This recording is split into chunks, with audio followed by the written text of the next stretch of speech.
તો મહત્વપૂર્ણ સમાચાર સામે આવી રહ્યા છે। સાબરકાંઠા જિલ્લામાં 13 અને 14 માર્ચ બાદ કમોસમી વરસાદની આગાહી કરવામાં આવી છે, જેના પગલે માર્કેટયાર્ડ દ્વારા ખેતરોમાં ખેત પેદાશોને ખસેડવાની સૂચના આપવામાં આવી છે। મહત્વનું છે કે હવામાન વિભાગ દ્વારા કમોસમી વરસાદ સાથે પવન ફૂંકાવાની પણ આગાહી કરવામાં આવી છે। કૃષિ વિભાગ દ્વારા પણ ખેડૂતોને સચેત રહેવા માટે જાણ કરવામાં આવી છે। તો કમોસમી વરસાદ સાથે પવન ફૂંકાવાને લઈને એલર્ટ આપવામાં આવ્યું છે।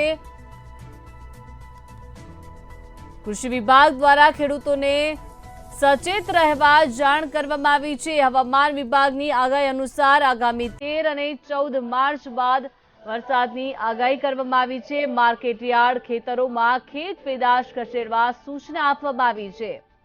સલામત સ્થળે ખસેડવા માટે તાકીદ કરવામાં આવી છે।